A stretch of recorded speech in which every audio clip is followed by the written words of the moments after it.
পাকিস্তানের বিপক্ষে দ্বিতীয় টি-20 ম্যাচে নাইম শেখকে খেলানো হয়েছে একাদশে, সেটাও তানজিদ হাসান তামিমের জায়গায় ওপেনার হিসেবে।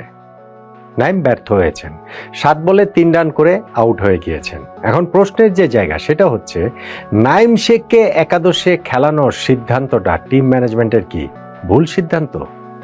যদি ভুল হয় তাহলে তৃতীয় টি-20 ম্যাচের একাদশ থেকে নিশ্চয়ই নাইমকে বাদ দেওয়া উচিত, নাকি দ্বিতীয় ম্যাচে নাইমকে খেলানোর এই সিদ্ধান্তটা সঠিক সিদ্ধান্ত?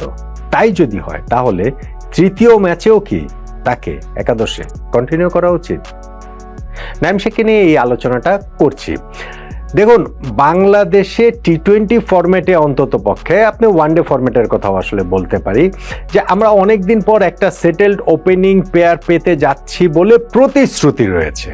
হ্যাঁ, এখন পর্যন্ত বলার মতো তেমন কিছু হয়তো হয়নি, বিচ্ছিন্নভাবে ঘটেছে এই তানজিদ হাসান তামিম এবং পারভেজ হোসেন ইমনের মধ্যে, কিন্তু তাদের ব্যাটিংয়ে, তাদের জুটিতে ওই প্রতিশ্রুতিটা রয়েছে যে বাংলাদেশ একটা এই ওপেনিং নিয়ে এতদিন ধরে যে আমরা স্ট্রাগল করছি, স্পেশালি তামিম ইকবাল পরবর্তী সময়ে, ইনফ্যাক্ট তামিম যখন ছিলেন তখনও তো এক পাশে তামিম ছিলেন, অন্য পাশ নিয়ে আমরা স্ট্রাগল করতাম, কখনো ইমরুল কায়েস, কখনো সৌম্য সরকার, কখনো লিটন দাস, ওই রকমভাবে আমরা সেটেল কাউকে পাইনি। এই তানজিদ হাসান তামিম এবং পারভেজ হোসেন ইমনের মধ্যে সেই সেটেলড একটা ওপেনিং পেয়ার আমরা পেতে যাচ্ছি বলে ওই রকম প্রমিস কিন্তু তাদের ব্যাটিংয়ে প্রবলভাবেই রয়েছে। এখন তানজিদ তামিম পাকিস্তানের বিপক্ষে প্রথম টি-20 ম্যাচে 1 রান করে আউট হয়েছেন, সেই কারণেই কি দ্বিতীয় ম্যাচের একাদশ থেকে তাকে বাদ দেওয়া হয়েছে? না, প্রশ্নই ওঠে না।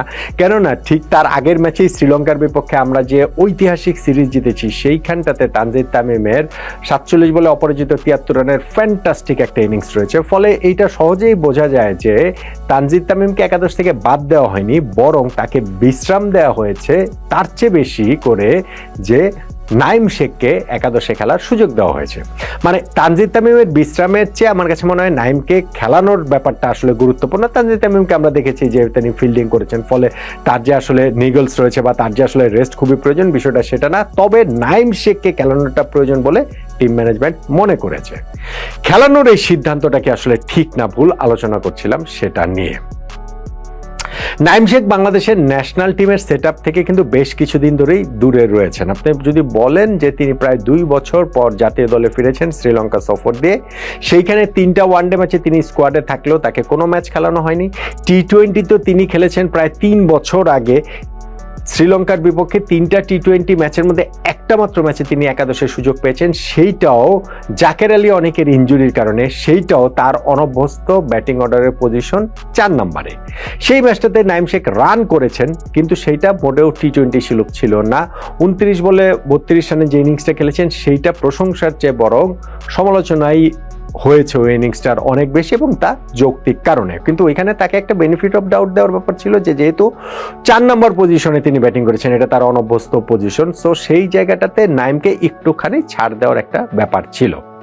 এখন এই পাকিস্তানের বিপক্ষে সিরিজের দ্বিতীয় ম্যাচে যখন তাকে একাদশে নেওয়া হয়, তখন কিন্তু আর ছাড় দেওয়ার কোনো সুযোগ নেই, কেননা এখানে তিনি ওপেনিংয়েই নেমেছেন, কেননা তিনি তার পুরো ক্যারিয়ারটা ওপেনিংয়েই খেলেছেন। বড় জোর আপনি টপ অর্ডার নাম্বার 3 বলতে পারেন, কেননা তিনি ডোমেস্টিকে সেই ওপেনিং পজিশনে রান করেই ন্যাশনাল টিমে আবার এসেছেন। ফলে পাকিস্তানের বিপক্ষে এই ম্যাচে তিনি ওপেনিংয়ের সুযোগ পেয়ে 7 বলে মাত্র 3 রান করে ওই যে স্কুপ করতে গিয়ে যেভাবে কিপারের হাতে ক্যাচ দিয়ে আউট হয়ে গেলেন, সেইটা আসলে নাইম শেখের জন্য খুব ইতিবাচক কোনো বার্তা দেয় না। টিম ম্যানেজমেন্ট তার উপর থেকে যদি আস্থা হারিয়ে ফেলে, সেইটাও তারা আসলে করতে পারে। নাইম শেখকে এই একাদশে খেলানোটা আসলে ঠিক হয়েছে কিনা, আমি স্রোতের বিপরীতে গিয়ে বলবো ঠিক হয়েছে। নাইম শেখকে একাদশে খেলানোর সিদ্ধান্তটা একেবারে পারফেক্ট হয়েছে।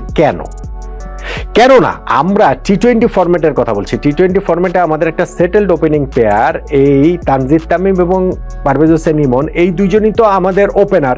আমাদের short term, mid term, long টার্মও যদি আপনি ধরেন, এই দুজনের উপরে আমরা আপাতত ভরসা করছি। এবং দুইজনের ইন্টারেস্টিং ব্যাপার রয়েছে, দুইজন যে একই সাথে জ্বলে উঠছেন তা না, কোনো ম্যাচে একসাথে জ্বলছে। পাকিস্তানের সঙ্গে একটা ম্যাচের কথা মনে হচ্ছে 112 রান ওপেনিং পার্টনারশিপ ছিল, কিন্তু এর বাইরেও বিচ্ছিন্নভাবে তারা কিন্তু আলাদাভাবে হলেও তারা ভালো খেলছেন। ফলে এই দুইজন আমাদের ওপেনার। এখন আমাদের আমাদের থার্ড একজন ওপেনারও তো ভাই লাগবে। সেই থার্ড ওপেনারটা কে হবেন? নাইম শেখকে আপনি যখন স্কোয়াডে নিয়েছেন তখন নাইম শেখকে কি আপনি তাকে বাজিয়ে দেখবেন না? সত্যিকার অর্থে নাইম শেখ তো এই ম্যাচেই প্রথমবারের মতো চান্স পেলেন ভাই। তিনি প্রায় 2 বছর পর ওয়ানডে ফরম্যাটে ফিরেছেন, 3টা ম্যাচে স্কোয়াডে ছিলেন, তাকে কোনো ম্যাচে খেলানো হয়নি। 3 বছর পর টি-20 স্কোয়াডে ফিরেছেন তিনি। শ্রীলঙ্কা সফরে 3 ম্যাচের মধ্যে যেটাতে তাকে খেলানো হয়েছে সেইখানটাতে তাকে 4 নম্বরে খেলানো হয়েছে। পাকিস্তানকে টি-20 সিরিজের ফার্স্ট ম্যাচটাতেও খেলানো হয়নি। ফলে আপনার 2 ওপেনার আমাদের বাংলাদেশে ঠিক হয়ে রয়েছে, তামিম এবং ইমন। সো থার্ড ওপেনার আমাদের লাগবে না, স্কোয়াডে সবসময় আমাদের থার্ড একটা অপশন লাগবে না? সেই অপশনের জায়গায় নাইম শেখকে আমরা বাজিয়ে দেখবো না?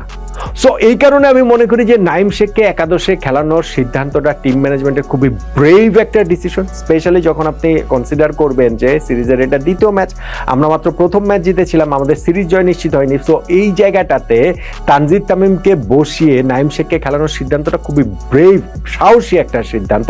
নাইম শেখ তার উপরে যে ট্রাস্টটা করেছিল ম্যানেজমেন্ট, সেইটা রিপে করতে পারেননি, সেইটা আস্থার প্রতিদান দিতে পারেননি, সেটা অন্য আলোচনা। কিন্তু আমি মনে করি টিম ম্যানেজমেন্টের এটা একটা রাইট কল ছিল, কেননা আমাদের থার্ড ওপেনার আসলে লাগবে। নাইম শেখ মানে ফর্মে নেই, এটা একটা হাস্যকর কথা ভাই। ফর্মে তিনি আছেন না নাই, তিনি ফর্মে থেকেই তো ন্যাশনাল টিমে এসেছেন। এখন ন্যাশনাল টিমে তিনি একটাই ম্যাচ খেলেছেন 4 নাম্বার পজিশনে। সো তিনি আউট অফ ফর্ম, এটা আপনারা মানে আমরা বলছি আসলে কিভাবে, বলার কোনো সুযোগ নেই। সো ওপেনার আমাদের থার্ড ওপেনার যেহেতু লাগবে, সেই ক্ষেত্রে নাইম শেখকে এইখানটাতে খেলানোটা আমি মনে করি টিম ম্যানেজমেন্টের খুবই একটা রাইট কল। নাইম তার সুযোগটা কাজে লাগাতে পারেননি, কিন্তু এই রাইট কলের বিবেচনা আমি এটাও মনে করি যে থার্ড ম্যাচটাতেও নাইম শেখকে একাদশে খেলানো উচিত। আমি এটাও জানি যে আমি স্রোতের বিপরীতে গিয়েই বলছি, আমার এই কথার সঙ্গে আপনারা বেশিরভাগই হয়তো একমত হবেন না। আপনি এক ম্যাচ যেই ওপেনারকে ডোমেস্টিকে এত রান করে তিনি এসেছেন, যাকে আপনি বিকল্প ওপেনার হিসেবে ভাবছেন, থার্ড চয়েস ওপেনার হিসেবে, স্কোয়াড প্লেয়ার হিসেবে আপনি ভাবছেন, তাকে আপনি এক ম্যাচ ওপেনিংয়ে খেলিয়ে তাকে আপনি ছুঁড়ে ফেলে দিতে পারেন না, হতেই পারে না।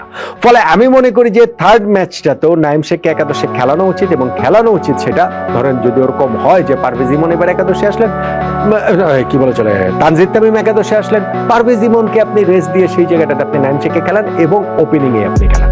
আপনি 2 ম্যাচ দেখেও কোনো সিদ্ধান্ত আসতে পারবেন না, কিন্তু তারপরেও আপনি অ্যাটলিস্ট কিছুটা টিম ম্যানেজমেন্ট একটা ধারণা পাবে, এবং আমি মনে করি যে এইটাই করা উচিত, যে নাইম শেখকে সেকেন্ড ম্যাচে খেলানোর সিদ্ধান্তটা ঠিক বলে আমি মনে করি, এবং তৃতীয় ম্যাচেও তাকে খেলানোটা উচিত। ঠিক যেমন ভাবে আমি মনে করি নাসুম আহমেদকেও খেলানো উচিত একাদশে। ভাই নাসুম টি-20 ম্যাচে লাস্ট খেলেছেন আজকে থেকে আরো 2 বছর আগে 2023 সালে আফগানিস্তানের বিপক্ষে সিরিজে। এখন আমরা তাকে ক্যারি করছি, কিন্তু তাকে আমরা ম্যাচ দিতে পারছি না।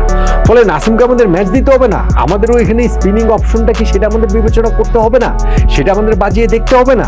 সো নাসুমকে আপনি শুধু ক্যারি করে গেলেন, আপনি খেলালেন, এটাও হতে পারে না। সো আমি মনে করি থার্ড ম্যাচটাতে ধরেন রিশাদ হোসেনকে বসিয়ে আপনার হলেও আপনার নাসুমকে খেলানো উচিত, কিংবা ধরেন আমি মনে করি, এটাও আমি মনে করি যে মানে যদি প্রয়োজন হয় তাহলে শেখ মাহিদি হাসানকে বসিয়েও আসলে আপনার এইখানটাতে নাসুম আহমেদকে খেলানো, মানে এটা টিম কম্বিনেশনের উপরে ডিপেন্ড করে, কিন্তু আমি মনে করি যে নাসুমকে অবশ্যই খেলানো উচিত বলে মনে করি, ঠিক যেমন ভাবে নাইম শেখকেও এই ম্যাচটাতে খেলানো উচিত। দেনগে নাসুম যদি এই ম্যাচটা খেলে এবং এই ম্যাচটা খুব খারাপ করলো ধরেন, তাতেই কি নাসুমকে আমরা ছুড়ে ফেলে দেবো? হ্যাঁ, আমরা সেটা পারবো না, সেটা করাটা উচিত না। কিন্তু আমাদের মনে রাখতে হবে যে আমাদের এশিয়া কাপের আগে এত কোনো সিরিজ নেই, এশিয়া কাপ একটা বড় টুর্নামেন্ট যদি হয় আর কি। ফলে সেই টুর্নামেন্টে তো আমাদের 15 বাছাই করতে হবে, সেই টুর্নামেন্টে তো আমাদের থার্ড স্পিনার লাগবে, সেই টুর্নামেন্টে তো আমাদের স্কোয়াডটাতে থার্ড একজন ওপেনার লাগবে। এখন নাইম শেখ ওই ওপেনার হিসেবে একটাই মাত্র ম্যাচ খেলেছেন, সেই ম্যাচ খেলার পরই সবার মনে হলো যে নাইম শেখের অফ ফর্মের ক্রিকেটার, কেন তাকে খেলানো হয়েছে, তাহলে কেন তাকে স্কোয়াডে নেওয়া হয়েছে? স্কোয়াডে নেওয়া হলে তাকে আসলে খেলানো হবে না। এখন তাকে যদি পরের ম্যাচটা না খেলিয়ে যদি আমরা বাদ দিয়ে দিই, ধরেন পরের সিরিজে এশিয়া কাপে আমরা থার্ড ওপেনার হিসেবে সৌম্য সরকারকে আমরা ইনক্লুড করি, আমরা করতেই পারি সেটা, কিন্তু সেটা কি একটা ক্রিকেট সিস্টেমের জন্য ফেয়ার হয়? সেটা কি নাইম শেখের প্রতি ফেয়ার হয়? আমি মনে করি সেই জিনিসটা ফেয়ার হয় না। তো আমি মনে করছি যে তাকে সেকেন্ড টি-20তে খেলানোটা একেবারে টিম ম্যানেজমেন্টের রাইট কল, এবং থার্ড টি-20 নাইম শেখকে খেলানো উচিত, ঠিক যেমন ভাবে নাসুম আহমেদকেও খেলানো উচিত বলে আমি আসলে মনে করছি। যদিও আমি জানি নাসুমেরটা না হয় আপনি একপাশে সরিয়ে রাখেন, কিন্তু নাইম শেখের ব্যাপারটা আমি যদিও জানি যে আপনারা অনেকেই হয়তো বা আমার সঙ্গে একমত হবেন না, নাকি এই আলোচনা শুনে কেউ একমত হচ্ছে।